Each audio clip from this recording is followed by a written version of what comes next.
Hello guys, ഭ്രാന്തന്റെ പുതിയൊരു വീഡിയോയിലേക്ക് എല്ലാവർക്കും സ്വാഗതം. ഇന്നൊരു മൂവി റിവ്യൂ ആയിട്ട് വന്നിരിക്കുന്നുണ്ട് ഗായ്സ്. ഇന്നത്തെ മൂവി റിവ്യൂ എന്ന് പറഞ്ഞാൽ പടം എന്ന് പറഞ്ഞാൽ സിറൈ, ഒരു തമിഴ് മൂവിയാണ് ഗായ്സ്. ഈ പടം വന്നിട്ട് വിക്രം പ്രഭു, നമ്മളെ പ്രഭുവിൻ്റെ മകനായ വിക്രം പ്രഭു അഭിനയിച്ച് ഇപ്പോൾ ലേറ്റസ്റ്റ് ആയിട്ട് തമിഴിൽ നല്ല രീതിയിൽ ഓടിക്കൊണ്ടിരുന്ന ഒരു പടമാണ് സിറൈ. അത് സത്യത്തിൽ ഈ പടം നമുക്ക് ട്രിവാൻഡ്രത്ത് 2 തിയേറ്ററിലേ ഉള്ളൂ, അതും 2 ഷോയേ ഉള്ളൂ. ഒന്ന് ട്രാവൻകൂർ മാളിലും ലുലു മാളിലേ ഉള്ളൂ, രണ്ടിടത്തേ ഉള്ളൂ. പക്ഷേ 2 ഷോയേ ഉള്ളൂ അങ്ങനെ. അതാ ഒന്നാമത്തെ നെഗറ്റീവാണ് ഗായ്സ്, ഇവിടെ ഷോ ഇല്ല എന്നതാണ് ഒന്നാമത്തെ നെഗറ്റീവ്.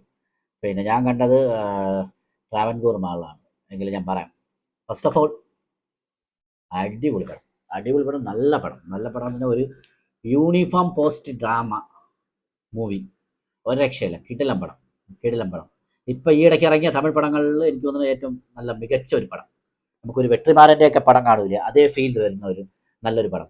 ഈ പടം വന്നിട്ട് ഗായ്സ് ഒരു മികച്ച ഒരു യൂണിഫോം പോസ്റ്റ് ഡ്രാമ എന്ന് വേണമെങ്കിൽ പറയാം. ഒരു പോലീസ് ഉദ്യോഗസ്ഥൻ്റെ ഒരു ഉത്തരവാദിത്തത്തിൻ്റെ ഒരു ഡ്രാമ എന്ന് വേണമെങ്കിൽ പറയാം. ഇതിൻ്റെ ഡയറക്ടർ വന്നിട്ട് സുരേഷ് രാജകുമാരി ആണ് ഇതിൻ്റെ ഡയറക്ടർ. വന്നിട്ട് ഇതിൻ്റെ സ്ക്രീൻ പ്ലേയും റൈറ്ററും വന്നിട്ട് തമിഴ് എന്ന് പറയുന്ന ഒരു ആക്ടറാണ്. നമുക്കറിയാം അസുരനിലൊക്കെ ഉണ്ട്, ധനുഷിൻ്റെ അസുരൻ എന്ന് പറയുന്ന പടത്തിലൊക്കെ ഈ പുള്ളി അഭിനയിച്ചിട്ടുണ്ട്. ഈ പുള്ളി ഒരു ഡയറക്ടറായിരുന്നു, താനാക്കാരൻ എന്ന് പറഞ്ഞാൽ ഈ വിക്രം പ്രഭുവിൻ്റെ തന്നെ ഒരു പടത്തിലെ ഡയറക്ടറായിരുന്നു ഈ തമിഴ്. ഈ തമിഴ് തന്നെ ഇതിൽ സ്റ്റോറിയും സ്ക്രീൻ പ്ലേയും നിർവഹിച്ചിരിക്കണം. പൊളി, ഒരു രക്ഷയില്ല. സ്റ്റോറി ഈ പടത്തിൽ മെയിൻ നമുക്ക് മെയിൻ ഇതായിട്ട് പറയാൻ പറ്റുന്ന സ്റ്റോറി, ഒരു രക്ഷയില്ല. ഒരു രക്ഷയില്ലാത്ത കഥയാണ്. നമുക്ക് ആദ്യം തുടക്കം 5 മിനിറ്റ് മുതൽ നമ്മളെ എൻഗേജിങ് ആയിട്ട് ഇരുത്തും ഈ സിനിമ. അടിപൊളി സിനിമ. അതിൻ്റെ സ്റ്റോറി തന്നെയാണ് ഇതിൻ്റെ പടത്തിൻ്റെ മൊത്തം ഒരു ബാലൻസ് എന്ന് പറയുന്നത്. പടത്തിൻ്റെ സ്റ്റോറിയാണ്, ഒരു രക്ഷയില്ല. അതുകൊണ്ട് ഇതിൻ്റെ സ്റ്റോറിയും സ്ക്രീൻ പ്ലേ തമിഴാണ്. പിന്നെ ഇതിൻ്റെ പ്രൊഡ്യൂസർ വന്നത് SS ലളിത് കുമാർ. നമ്മളെ വിജയിലെ എല്ലാ പടത്തിനും പുള്ളിയാണ് പ്രൊഡ്യൂസറായിരുന്നത്. ഈ കഴിഞ്ഞ 2-3 വിജയിലെ എല്ലാ പടത്തിനും SS ലളിത് കുമാറാണ്. പിന്നെ ഇതിൽ അഭിനയിച്ചിരിക്കുന്നതെന്ന് അറിയില്ല, നമ്മളെ വിക്രം പ്രഭു, പിന്നെ ലളിത് കുമാറിൻ്റെ മോൻ അക്ഷയ് എന്ന് പറയുന്ന ഒരു പുതിയ ആക്ടറാണ്. ലളിത് കുമാറിൻ്റെ തന്നെ മോനാണ്. അതിലാണ് പുള്ളിയാണ് ഇതിൽ മെയിൻ ക്യാരക്ടർ അഭിനയിച്ചിരിക്കുന്നത്. ഒരു അബ്ദുൾ റൌഫ് എന്ന് പറയുന്ന ഒരു ക്യാരക്ടറാണ് ഒരു പ്രതിയായിട്ട് അഭിനയിച്ചിരിക്കുന്നത്. പിന്നെ അടുത്തൊരു നടി എന്ന് പറഞ്ഞാൽ അനീഷ്മ അനിൽകുമാർ എന്ന് പറയും. നമ്മളെ മരണമാസ്, ബേസിൽ ജോസഫിൻ്റെ മരണമാസ്, പിന്നെ അയാം കാതല, നസ്ലിൻ്റെ അയാം കാതലിലേക്ക് നായികയിൽ അവരെ ക്യാരക്ടർ നല്ല രീതിയിൽ അവർ ചെയ്തിട്ടുണ്ട്. ആക്ട്രസ് നടി നല്ല രീതിയിൽ ചെയ്തിട്ടുണ്ട്. ഇതിൽ ആപ്റ്റ് ആവുന്നുണ്ട്, അവരെ ക്യാരക്ടർ തന്നെ ഇതിൽ നല്ല കൊള്ളാം, ആപ്റ്റ് ആവുന്നുണ്ട്. ഒരു പാവം പിടിച്ച ഒരു കാമുകി, ദയ, സങ്കടമൊക്കെ വന്ന ഒരു പ്രത്യേക ഒരു തരം ക്യാരക്ടറാണ്. അത് നല്ല യോജിക്കുന്നുണ്ട്. അതേപോലെ തന്നെ ഞാൻ പറഞ്ഞില്ല, ഈ അക്ഷയ് കുമാർ എന്ന് പറഞ്ഞാൽ പുള്ളിയുടെ ക്യാരക്ടർ നല്ലൊരു നമുക്ക് അറിയാൻ പറ്റുന്നുണ്ട്. ഒരു ദയയും, പുള്ളിയെ കാണുമ്പോൾ ഒരു ദയയും തോന്നുന്നു, പക്ഷേ എന്തോ ഒരു ദുരൂഹത ഒളിപ്പിച്ചിരിക്കുന്നു തോന്നുന്നു. പടം ഫസ്റ്റ് സ്റ്റാർട്ട് ചെയ്യണ തൊട്ട് എന്തോ ഒരു വിങ്ങലാണ്, എന്തോ ഒരു സംഭവം വലുതായിട്ട് എന്തോ നടക്കാൻ പോകണം, എന്തോ സംഭവം നടക്കാൻ പോകണം എന്നുള്ളൊരു സംഭവം ഇങ്ങനെ നടന്നുകൊണ്ടേയിരിക്കും. അതാണ് എൻഗേജിങ് ആയിട്ട് പടം നിർത്തിക്കൊണ്ടിരിക്കുന്നത്. വിക്രം പ്രഭു ഒരു രക്ഷയില്ല കേട്ടോ. വിക്രം പ്രഭുവിൻ്റെ എനിക്ക് തോന്നുന്നത് വൺ ഓഫ് ദ ബെസ്റ്റ് പടമാണ് തോന്നുന്നു. കിടുക്കി കളഞ്ഞു. പിന്നെ ഇതിൻ്റെ മ്യൂസിക് എന്ന് പറയുന്നത് ജസ്റ്റിൻ പ്രഭാകർ. പുള്ളി നന്നായിട്ട് ചെയ്തിട്ടുണ്ട്. എല്ലാം മെലഡി സോങ്സ്, ബാക്ക്ഗ്രൗണ്ട് മ്യൂസിക്, ഒരു രക്ഷയില്ല. അടിപൊളി. ബാക്ക്ഗ്രൗണ്ട് സ്കോറൊക്കെ ഒരു രക്ഷയില്ല കേട്ടോ. നല്ല രീതിയിൽ പുള്ളി ചെയ്തിട്ടുണ്ട്, നമ്മളെ പിടിച്ച് ഇരുത്തുന്നുണ്ട് പടം. എനിക്ക് പക്ഷേ വിഷമം തോന്നിയതൊന്നും ഇവിടെ ഒരുപാട് തിയേറ്ററിൽ ഇറങ്ങാത്തതെന്ന് തോന്നുന്നു. എനിക്കൊന്ന് ഒരുപാട് തിയേറ്ററിൽ ഇറങ്ങാത്തതിൻ്റെ ഒരു ഇമ്പാക്റ്റ് ഇവിടെ നമ്മളെ കേരളത്തിൽ ഒരിടത്തും ഇല്ല. ഇവിടെ തിരുവനന്തപുരത്ത് 2 തിയേറ്ററിലേ ഉള്ളൂ, അതും 2 ഷോയേ ഉള്ളൂ. നല്ല പടം. പിന്നെ ഈ പടത്തിൻ്റെ മേക്കിംഗ് ഒരു രക്ഷയില്ല. ഇല്ല, സിനിമാറ്റോഗ്രാഫി മഹേഷ് മാധീശ്വരൻ എന്ന് പറഞ്ഞൊരു ആളാണ്. പുള്ളിയും അടിപൊളി. മേക്കിംഗ് ഒരു രക്ഷയില്ല. അടിപൊളി. നമ്മളെല്ലാം നല്ല രീതിയിൽ എടുത്തു വെച്ചിട്ടുണ്ട്. പിന്നെ ഇതിൽ എഡിറ്റർ വന്നിട്ട് ഫിലോമിൻ രാജിനെ കുറിച്ച് പറയണ്ടല്ല. ലോകേഷ് സിനിമകളിലെ എഡിറ്റർ, ആസ്ഥാന എഡിറ്റർ, ലോകേഷ് കനകരാജ് സിനിമകളുടെ ആസ്ഥാന എഡിറ്ററാണ് ഫിലോമിൻ രാജ് എഡിറ്റ് ചെയ്ത് അറിയാമല്ല, ബാക്കിയൊന്നും ഞാൻ പറയില്ല. അടിപൊളി, സൂപ്പർ, ഒരു രക്ഷയില്ല, കിടുക്കി കളഞ്ഞു. പിന്നെ മ്യൂസിക് പൊളിയാണ്, ബാക്കി എല്ലാം അടിപൊളി, എഡിറ്ററും പൊളിയാണ്.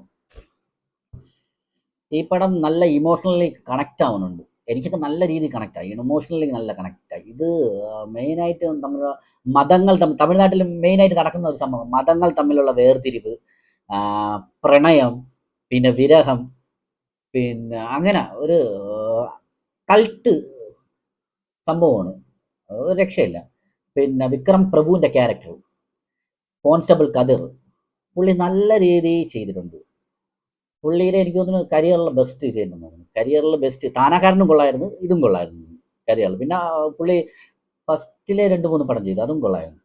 കരിയറിലെ ബെസ്റ്റ് പെർഫോമൻസ് വിക്രം പ്രഭു. പിന്നെ ഈ 3 പേരും നല്ല രീതിയിൽ അഭിനയിച്ചിട്ടുണ്ട്. പിന്നെ വേറൊരു ആക്ടർ എന്നാണ് നമ്മൾ മൂന്നാർ രാജേഷ് എന്നുണ്ട്. ഒരു 5 മിനിറ്റേ വരുന്നുള്ളൂ പുള്ളി നല്ല രീതിയിൽ സ്കോർ ചെയ്തിട്ടുണ്ട്. കുറച്ച് 5 മിനിറ്റേ ഉള്ളൂ പുള്ളി അതിഗംഭീരമായിട്ട് അഭിനയിച്ചിട്ടുണ്ട്. ഇതിൻ്റെ 99% കാസ്റ്റ് പെർഫെക്റ്റ് ആയിട്ട് എടുത്തിട്ടുണ്ട്. കാസ്റ്റ് അടിപൊളി, ഒരു രക്ഷയില്ല കാസ്റ്റ് അത്. പിന്നെ ഇതിൻ്റെ കഥ തന്നെയാണ് ഈ സിനിമയുടെ അടിത്തറയെന്ന് പറയുന്നത്. അടിത്തറ എനിക്കൊന്ന് കഥ എഴുതിയത് ആ താനക്കാരൻ പടം എടുത്ത ആ തമിഴെന്ന് പറയുന്ന ആക്ടറാണ് ഇതിൽ സ്റ്റോറിയും സ്ക്രീൻ പ്ലേ ചെയ്തത്. കഥ ഒരു രക്ഷയില്ല. ഹാറ്റ്സ് ഓഫ് യു തമിഴ്, ഒരു രക്ഷയില്ല. അത് പറയാൻ തന്നെ വേണം. കഥ തന്നെ ഒരു പടത്തിൻ്റെ ഒരു അടിത്തട്ടെന്ന് പറയണം. കഥ ഉണ്ടെങ്കിൽ ആ പടം ഒരു രക്ഷയില്ലെന്ന് പറയുന്ന പോലെ തന്നെ ഇമോഷണലി അങ്ങ് കണക്റ്റ് ആകുകയാണ്. നമ്മൾ അങ്ങ് പിടിച്ച് ഇരുത്തും. പടം ഇറങ്ങിക്കഴിഞ്ഞാൽ ഈ പടം നമ്മളെ മനസ്സിൽ തന്നെ ഉണ്ടാവും. അങ്ങനെ ഒരു പടമാണ് ഈ സിറൈ എന്ന് പറയുന്ന പടം. നമ്മുടെ മലയാളിയായ ആക്ട്രസ് രമ്യ സുരേഷ് എന്ന് പറയുന്നത്. ഇതിൽ ഈ നടൻ ഇത് ജയിലിലെ പ്രതിയായ അക്ഷയുടെ അമ്മയായിട്ട് ഇതിൽ പുള്ളിയാണ് അഭിനയിച്ചിരിക്കുന്നത്. പുള്ളി ഒരു മലയാളിയായിട്ടാണ് അഭിനയിച്ചിരിക്കുന്നത്. അതും കൊള്ളാം, അത് ഗംഭീരം, കൊള്ളാം, ഒരു രക്ഷയില്ല. പിന്നെ ഇതിൽ മികച്ചതായിട്ട് 3 പെർഫോമൻസ് എനിക്ക് തോന്നുന്നത് വിക്രം പ്രഭു, അക്ഷയ്, പിന്നെ നമ്മളെ ആ നടിയും. ഇവർ 3 പേരുമാണ് നല്ല രീതിയിൽ നല്ല പെർഫോമൻസ് കാഴ്ചവെച്ചത്. ഈ പടം മസ്റ്റ് വാച്ച് ഇൻ തിയേറ്ററാണ്. സത്യം പറഞ്ഞാൽ മസ്റ്റ് വാച്ച് ഇൻ തിയേറ്റർ എന്ന് പറയുമ്പോൾ ഇവിടെ തിയേറ്ററിൽ പടമില്ല. ഇവിടെ 2 പടമുള്ളൂ. ട്രാവൻകൂർ മാളിൽ, ലുലു മാളിൽ. അത് 2 ഷോ എന്തേ ഉള്ളൂ മാക്സിമം. ഞാൻ സെക്കൻഡ് ഷോ ആണ് പോയത് ട്രാവൻകൂർ മാളിൽ. അത് ചിലപ്പോൾ ഇന്ന് കാണുമില്ലെന്ന് അറിഞ്ഞില്ല, ചിലപ്പോൾ ഇന്ന് മാറ്റാനും സാധ്യതയുണ്ട്. ആളില്ലായിരുന്നു പടത്തിന്. പക്ഷെ നല്ലൊരു മൂവിയാണ്. നിങ്ങൾ മസ്റ്റ് വാച്ച് ഇൻ തിയേറ്ററിൽ പോയി തന്നെ എക്സ്പീരിയൻസ് ചെയ്യും. പിന്നെ ഇതിൽ കുറേ നല്ല നല്ല സീനുകളുണ്ട് കേട്ടോ. കുറേ കിടിലം മേക്കിംഗ് സീനുകളുണ്ട്. കുറേ നല്ല സീനുകളുണ്ട്. ഇതെല്ലാം പറഞ്ഞു കഴിഞ്ഞാൽ സ്പോയിലർ ആവും. അതുകൊണ്ട് ഞാൻ ഒന്നും പറയുന്നില്ല ഗായ്സ്. നിങ്ങൾ മസ്റ്റ് വാച്ച് ഇൻ തിയേറ്റർ. ഞാൻ കൂടുതലായി ഒന്നും പറഞ്ഞ് സ്പോയിലാക്കുന്നില്ല ഗായ്സ്. നിങ്ങൾ മസ്റ്റ് വാച്ച് ഇൻ തിയേറ്ററിൽ പോയി നിങ്ങൾ കാണുക. ഇല്ലെങ്കിൽ ഒരു 10 ദിവസം കൂടി കഴിയുമ്പോഴത്തേക്ക് ഇത് OTTയിൽ വരും. ഒരു ആഹയില, പ്രൈമില, ചിലപ്പോൾ ഡിസ്നിയില, ഏതിലെങ്കിലും വരും. എങ്കിലും നിങ്ങൾ കൺഫേം കാണണം. എന്നാൽ നല്ല പെർഫോമൻസ് പടമാണ്. നമുക്ക് വെട്രിമാരൻ്റെയൊക്കെ ഒരു പടം പോലെയൊക്കെ തോന്നും. വെട്രിമാരൻ്റെ പടം പോലെയൊക്കെ തോന്നും. പക്ഷേ അതിൽ നിന്നൊക്കെ വിപരീതമായിട്ടുള്ള ഒരു നല്ലൊരു മൂവിയാണ് ഗൈസ്. നിങ്ങൾ തീർച്ചയായിട്ടും ഈ പടം കാണണം. സിറൈ ഒരു നല്ലൊരു മൂവിയാണ്. നിങ്ങൾ കാണുക. നിങ്ങളെ എൻഗേജിങ് ആയിട്ട് ഇരുത്തുമെന്നാണ് എൻ്റെ ഒരു 100% ഉറപ്പ്. തീർച്ചയായും നിങ്ങൾ കണ്ടിട്ട് കമൻറ്റ് രേഖപ്പെടുത്തുക എങ്ങനെയുണ്ട് പടമെന്ന്. തീർച്ചയായിട്ടും ഈ വീഡിയോ ഇഷ്ടപ്പെട്ടാൽ ലൈക്ക് ചെയ്യുക, ഷെയർ ചെയ്യുക, സബ്സ്ക്രൈബ് ചെയ്യുക. വീണ്ടും ഭ്രാന്തൻ്റെ അടുത്ത വീഡിയോയുമായി ഭ്രാന്തൻ വരുന്നതാണ് ഗൈസ്. ബൈ ഫ്രം ഭ്രാന്തൻ.